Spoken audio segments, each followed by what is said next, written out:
Hi guys, it's Jess from Honest Fiction and welcome back to my channel. Today I'm going to be talking about new and upcoming fall releases.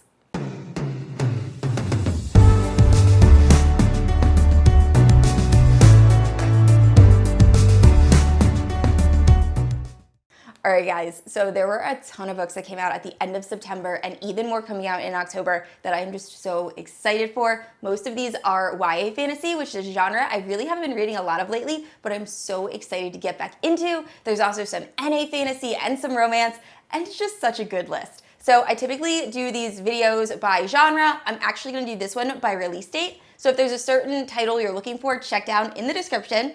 And with that being said, I post new videos every Thursday and Sunday. If you haven't yet, please like and subscribe. You can also hit that notification bell to be notified whenever I post new bookish content. You can also check out my Instagram. It is linked down in the description below. With that being said, let's get into this list.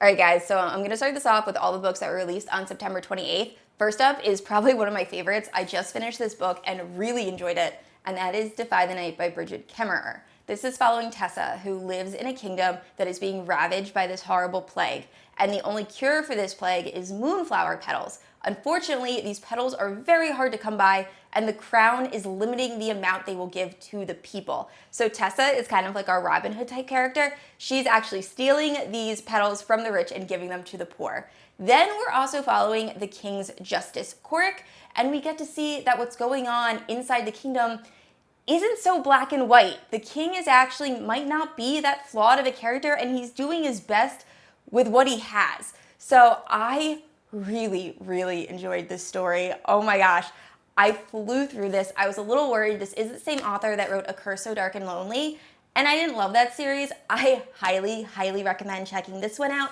I loved the characters. I love that everything was so morally gray. There really wasn't a right and wrong here. You get to see Tessa's perspective that the crown is not giving the people the resources they need to defeat this plague, but you also get to see that the crown has to make these tough decisions. And oh my gosh, like I said, absolutely love this. Could not recommend this more. Please, if you want a YA adventure, there is a love story in this. It's not super prominent. Such a good story. Highly recommend. Next up is a contemporary romance that I'm hoping to get this video out before Halloween. If I do, please read it around Halloween time. Another book I just finished, and it is the perfect fall Halloween read, and that is the Ex Hex, and this is by Erin Sterling. This is following a witch, Vivian, and when she is younger, she has a dalliance with this warlock named Reese, and he ends up breaking her heart. So while she's soaking in the bath one day trying to get over him, she ends up cursing him, not thinking anything serious is gonna come of it. But when Reese comes back to town 9 years later, we find out that the curse had some very negative effects. So Vivian and Reese have to try to break this Ex Hex, which is completely dismantling the town, and all of this crazy stuff is happening. The magical ley lines are being disrupted, and it's just a really fun time. The ending of this does go a little bit more serious than I was expecting, but overall, I really enjoyed this book and highly recommend reading it around Halloween time. And last up is Once Upon a Broken Heart by Stephanie Garber. This is the same author that wrote the Caraval series, which I talked about in my September wrap-up. I absolutely loved the first book. I thought the writing was very lyrical and beautiful, and I love the setting, so I'm so excited for this one. It follows Evangeline, who is madly in love with this boy. However, he is set or destined to marry another. So Evangeline makes a deal with this immortal being known as the Prince of Hearts, and in return for her wish, she will give him 3 kisses of his choosing. So it sounds like it's going to be a very fun adventure. I'm very excited for this, and if it's half as good as Caraval, I think I'm absolutely going to love it. All right, guys, so I completely forgot there was a book that was released in early September on this list, so I'm going to back up and talk about The Love Hypothesis, and this is by Hazelwood. Apparently, this is based off of Reylo fanfiction, which I'm super jazzed about. I mean, this guy looks exactly like Adam Driver in cartoon version, and I'm so excited to get into this. So apparently it follows 2 scientists. There's the fake dating trope, which I live for, so I can't wait. This has been all over Book Talk, all over BookTube. Everyone seems to be loving this, so I'm hopefully going to be reading this at some point in November, and it should be featured in my November wrap-up. All right, next up, I'm going to be talking about two books that were released on October 5th. Both of these are continuations in a series. However, I highly suggest checking out these series if you haven't already. The first one is Kingdom of the Cursed, and this is the second book in the Kingdom of the Wicked series. Oh my goodness, this book was perfect. If you like ACOTAR, especially A Court of Mist and Fury, this gave me such Under the Mountain vibes. So this follows Amelia, who is still trying to solve the same thing she was trying to solve in the first book, trying to solve this murder, but now she's pretty much in hell. She is in the Kingdom of the Wicked and is trying to navigate all the different princes of hell, specifically Prince Wrath, who we met in the first book.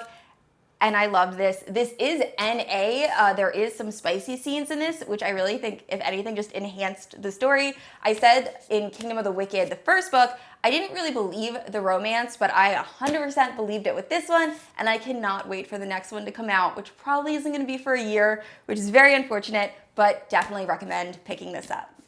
And the next book is the second book in a duology, and it is When the Night Breaks by Janella Engels. This is the second book after Where Dreams Descend, and it takes place exactly where the first book left off. We are following Kalia. She has entered Spectacular, which was this magical competition, and she's been running from Jack, who is the man that trained her, who is also very, I wouldn't say evil, but he definitely has an obsession with Kalia and is very controlling. We are also we are watching Kalia interact with a judge who I totally forget the name of, who she met in the first book. I'm currently in the process of rereading the first book because it's been years since, or at least a year since I read it, and for some reason I just could not remember what was going on. However, I'm enjoying it just as much on my reread as I did the first time. Still a great book, and I cannot wait to jump into this. And the last book that was released on October 5th is actually a standalone, and I really want to get to it before the end of October just because I feel like it does have some spooky vibes, and I just think it's going to be a very interesting time. So this is Vespertine, and it's by Margaret Rogerson. So I read her two other works, Enchantment of Ravens and Sorcery of Thorns, and I enjoyed both of them. However, they felt like two completely different works, written by two different authors. Enchantment of Ravens was very lyrical and super autumnal. I highly suggest checking that out during this time of year. And then Sorcery of Thorns felt very much more YA adventure. So I'm so curious how this is going to be. But I believe this follows a girl who works at like a morgue or a mortuary cleaning bodies, and she has all of these scars. And I think she might have some sort of hidden power. And then they're washing these bodies to stop, I think, demons or something from coming out. And that's all I really know, but first of all, the cover is just absolutely gorgeous, and I'm so curious how this book is going to be, how it's going to differ from her two other works, so I will definitely be reading this hopefully by the end of October. It's getting down to the wire, and I will hopefully have this featured in my October wrap-up. So I only had one book that was released on October 12th, but I don't know how I missed the fact that this book was coming out because I loved the first one so much. This is also a book that is a continuation in a YA fantasy series, and that is The Gilded Cage by Lynette Noni. This is the sequel to The Prison Healer by Lynette Noni, which I absolutely adored. It was one of my favorite reads earlier this year. So much fun. So I don't want to go too in depth of what happened in The Prison Healer because it's going to spoil, or I don't want to go too in depth of what I think is going to happen in The Gilded Cage just because it'll spoil what happened in The Prison Healer. But The Prison Healer follows Kiva, and she is this girl who ends up getting sent to Zalendov, which is this terrible prison that no one ever survives. But luckily, she is able to use healing, not magic, she's just very good at healing. So she becomes the prison healer or the prison medic, and she lives her life in Zalendov in this prison, but she is getting these letters from her family that are saying, wait for us, we're coming for you, we're gonna save you. Until one day, the queen of the rebels is sent to Zalendov, and on her person there is a note that says, keep her alive, from Kiva's family. So this is very unfortunate because the rebel queen has just been sentenced to do these terrible trials that no one has ever survived. So Kiva decides to take the place of the rebel queen and try to compete in these elemental trials. I loved The Prison Healers so much, so I cannot wait to read The Gilded Cage. I really want to start it right now, but I'm going to try to wait until after October just because my October TBR is so long, but I can't wait. It'll definitely be featured in my November wrap-up. and the next 2 books on this list are going to be released on October 19th. So I'm going to save the one that I'm absolutely most excited for the very end. But this next one I'm also super jazzed about, and it is Well Matched, which is the 3rd book in the Well Met series. I love this series. It is my favorite contemporary romance series. It is so much fun. All of the books take place at Renaissance fairs. And I mean, like similar contemporary romances, they follow all different characters that all appear in the other books. So Well Matched is going to follow one of my absolute favorite characters, Mitch, who we see in the first 2 books. And I'm so excited. I want him to find love. I think it's going to be great. I loved the first one, Well Met. The second one, I think it was called Well Played. I didn't love as much. It felt a little bit, there was a little catfishing in it. I didn't love that vibe, but it still was a fun time, a fun read. And I think this one is just going to be awesome. So I can't wait to check that out when it's released on October 19th. And the last book that I'm anxiously anticipating, that I can't wait to come out, that I've had a countdown on my phone for weeks, is A Shadow in the Ember by Jennifer L. Armentrout.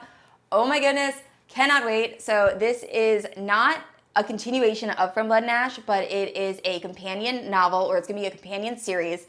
And it follows, I believe, the first maiden. And Jennifer L. Armentrout has said that reading A Shadow in the Ember is going to help answer some questions for the 4th book that's coming out in the From Blood and Ash series. Oh my goodness, I cannot wait.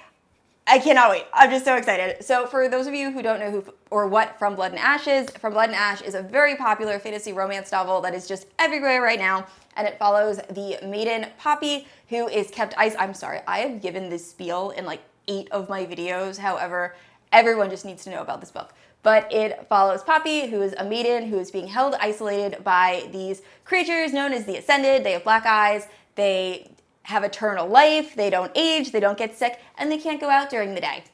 So Poppy, like I said, isolated, very lonely, decides to go out, have a bit of fun, and when she is sneaking out one night in disguise, she meets Hawk, who is the newest member of the Rise Guard. He's super handsome, and she just is smitten right away. However, she doesn't want anyone to know that she was out, so she goes back, and then Hawk ends up becoming the newest member of her personal guard. So the story goes from there.